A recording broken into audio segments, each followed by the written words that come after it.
যে আমাদের বিরুদ্ধে যে অভিযোগগুলো দেওয়া হয় আমরা তার তদন্ত দাবি করছি। এই তদন্ত করবে জাতিসংঘ, আমরা সর্বাত্মক সহযোগিতা করব। আমরা চাই ৭২-এর ১০ জানুয়ারি থেকে শুরু করে ২৪-এ, এখন নতুন করে আবার বলছি ২৪-এর ৫ আগস্ট পর্যন্ত, এমনকি আজকের দিন পর্যন্ত বাংলাদেশে এরকম যতগুলো অবদান ঘটেছে তার সুষ্ঠু তদন্ত হোক, তার শ্বেতপত্র জাতির সামনে প্রকাশ করা হোক। সেই শ্বেতপত্রে আমি ব্যক্তিটি যদি কালো বলে চিহ্নিত হই, দুষ্কৃতিকারী বলে চিহ্নিত হই, আমাকে যেন ক্ষমা করা না হয়। আমরা দেখতে চাই এরা কারা, কারাই জাতির সর্বনাশ করে সংখ্যাগুরু এবং সংখ্যালঘু মারামারি দিয়ে। সম্মানিত ভাইরা, এবার এই পরিবর্তন বিপ্লব অভ্যুত্থানের পরে ৪ দিন বাংলাদেশে কোনো সরকার ছিল না, পুলিশ শাসন করে নাই, বিজিবি ঘর থেকে বের হয় নাই, আর্মিরা শুধুমাত্র আইন করে তারা মহড়া দিয়েছে। কিন্তু আল্লাহ শুকরিয়া, বাংলাদেশে এই ৪ দিন বড় কোনো অবদান ঘটে না। কারণ এই দেশের মানুষ দেশকে ভালোবাসে, মানুষকে ভালোবাসে। এই জন্য এই দেশের প্রত্যেকটা মানুষ ছিল এই ৪ দিন সরকার। তারা সরকারের দায়িত্ব সবাই পালন করেছে যার যার জায়গা থেকে। জামাত ইসলামের অন্যান্য ইসলামী দল, মাদ্রাসার ছাত্র, অন্যান্য দেশপ্রেমিক দল সেই ৪ দিন সমস্ত মন্দির, মঠ, প্যাগোডা, চার্চ সবগুলো পাহারা দিয়েছে যাতে কোনো জায়গায় কোনো অঘটন না ঘটে। এরপরে দুর্গাপূজা যখন আসলো, একটি গোষ্ঠী বাংলাদেশকে অস্থির করার চেষ্টা করলো। আমরা আমাদের হিন্দু ধর্মের ভাইদেরকে আশ্বস্ত করে বললাম, পূজা আপনারা নির্বিঘ্নে করবেন, আপনাদের পাশে থেকে আমরা পাহারা দাবি করব।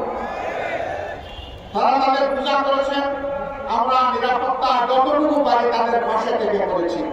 আবার যে জায়গাটায় তারা প্রয়োজন মনে করেন না, ওখানে আমরা যাই নাই। যেখানে তারা প্রয়োজন মনে করেছেন আমরা সেখানে গিয়েছি, প্রশাসনকে সহযোগিতা করেছি। তবে আমরা চাই না নির্দিষ্ট কোনো ধর্মাবলম্বীদের তার একটা উৎসব আসবে, একটা অনুষ্ঠান আসবে, সেই উপলক্ষে তাদেরকে পাহারা দিতে হবে, এটা আমরা চাই না। যদি বাংলাদেশে মসজিদ পাহারা দেওয়ার দরকার না হয়, মন্দিরও পাহারা দেওয়ার দরকার হবে না। আমরা সেই সামাজিক নিরাপত্তা বজায় দেখতে চাই।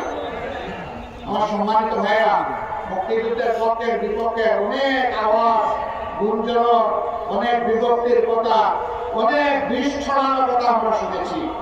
আমি প্রশ্ন করতে চাই, যারা এই চেতনার কথা বলে, সর্বশেষ ঘটনা এবারকার মহান বিজয় দিবসে ভারতের প্রধানমন্ত্রী এটাকে ভারতের বিজয় দিবস দাবি করে টুইট করেছেন এবং তিনি তার দেশের সৈনিকদেরকে, দেশবাসীকে তিনি অভিনন্দন জানিয়েছেন।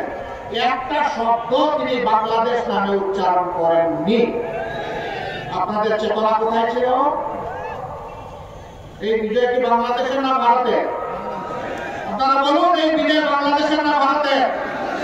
বাংলাদেশের যদি বিজয় হয়ে থাকে আর ভারতের প্রধানমন্ত্রী যদি এই বিজয় তাদের বলে দাবি করে, আপনারা চুপ কেন? আপনাদের চেতনা কোথায় যায়? তখন সীমান্তে যখন ফেরানির লাশ জুড়ে থাকে, আপনাদের চেতনা তখন কোথায় থাকে? দিনের পর দিন যখন নিরীহ মানুষকে বর্ডারে হত্যা করা হয়, তখন আপনাদের মধ্যে আওয়াজ বের হয় না।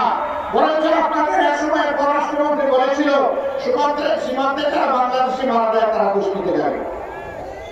লজ্জা, জাতীয় লজ্জা।